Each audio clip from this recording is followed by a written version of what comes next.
on my car. That's because I've been driving my car.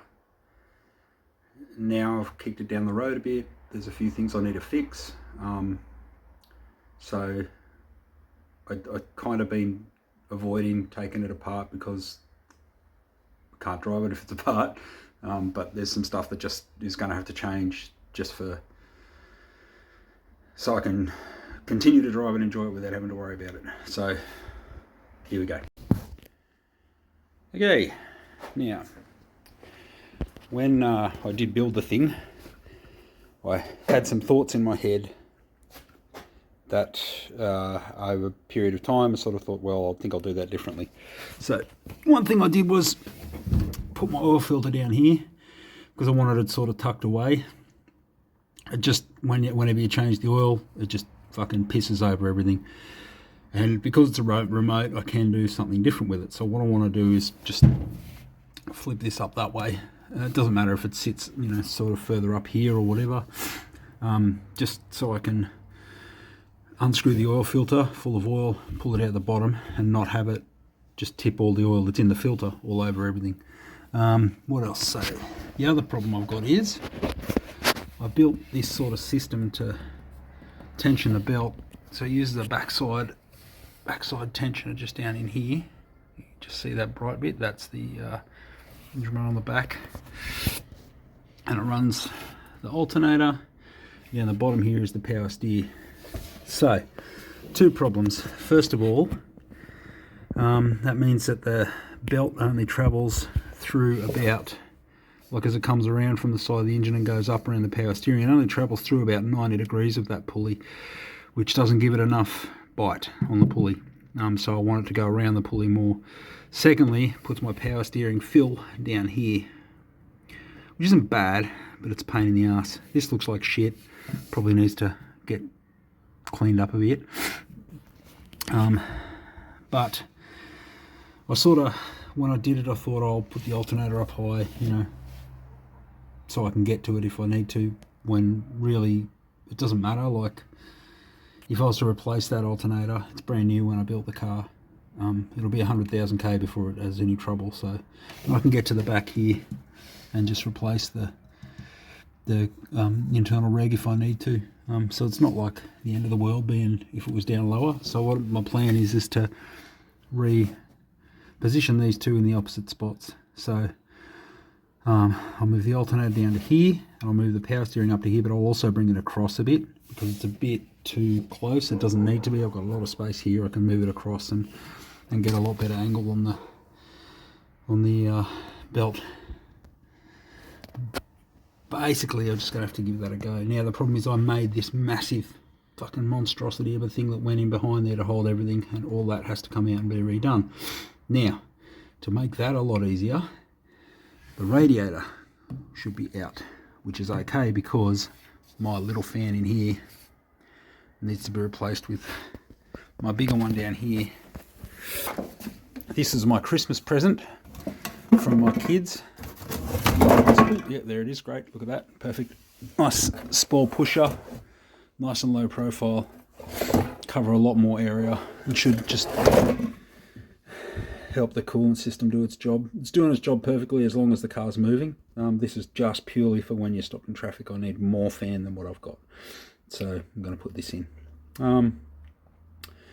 So to give you an idea, this was a Christmas present. It's mid-April now, and this is how long it's taken me to be bothered to get to this. But I'm about to do a big trip at the end of this month, and I would like to have everything sort of sorted. So I need to get this done this weekend. Or you see considerable difference in size between the old fan and the new one, and so I'll just get a bunch more airflow. I don't need a whole lot. Like, it's not boiling over or running super hot in traffic or anything, but it's also not coming down to temperature as quick as it should. So I just want to put bigger fan, more efficient fan too, like shitloads better quality and all that stuff, and quieter, which is nice, onto the front of this. Overall depth is about the same, so, and the current draw is about the same as well. There's a much more efficient unit, so that should do it. But before I do that, I've got to do this monstrosity. So now you can see really well the backside idler. You can see I'm actually right down as much tension as I can give it at the moment. And that's just because of belt wear. So you can see it actually looks like it might be a bit out of alignment. It doesn't matter so much on V belts. They're not as sensitive to misalignment as micro Vs, but I'd like to have them aligned better. This is the earth for the alternator. It's fucking loose, so God knows how that's been. But I mean, I should earth through this as well, but I gave it an extra one just because I was concerned about getting good earth to everything. So I'll undo that and move it all around, pull this thing off and have a look at it. That's the Pacific Ocean coming out of my nose from my early surf this morning. Swordsy asked me, how the fuck did I get so much metric onto my panel van? Well, Swordsy, I was a tight ass, so I used whatever I had around, which means that the fucking power steering pump is off a Mitsubishi Scorpion and it's got metric bolts on it. The alternator is off a Commodore and it has metric bolts on it. So that's how I ended up with so much metric on my car. That and all of my stupid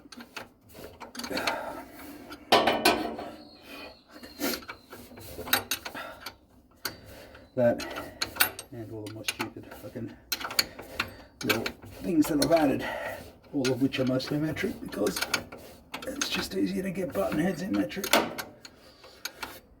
Alright, now we've got the power steer off.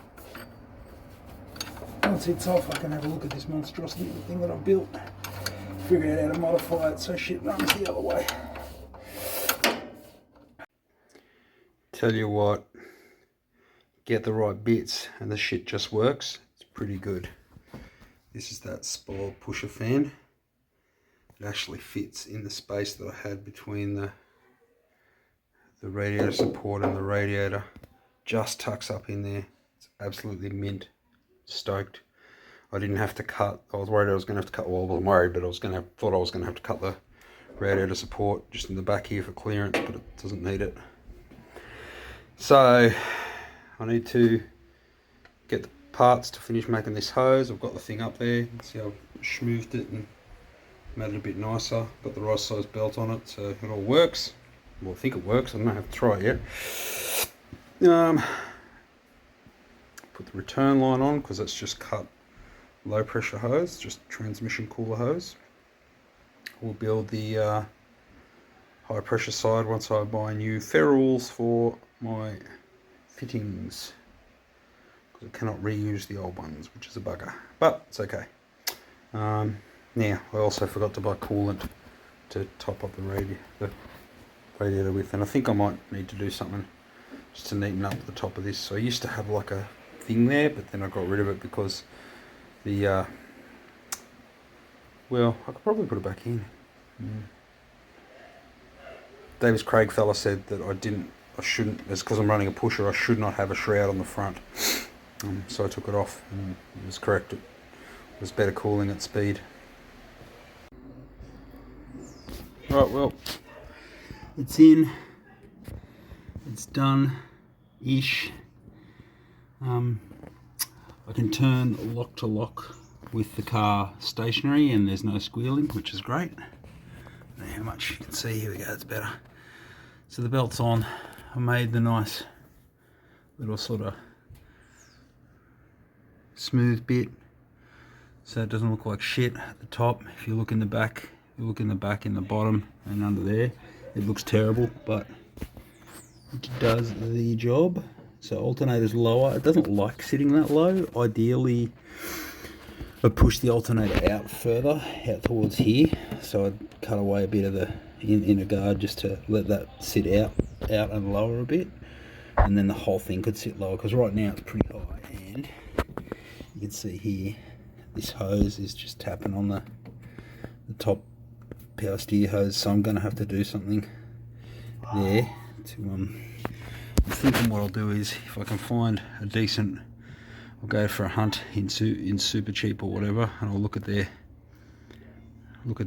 hoses and see if I can find one that's got a nice U-bend. And then I can go a U-bend and a 90 across and bring the whole thing sort of forward away from that.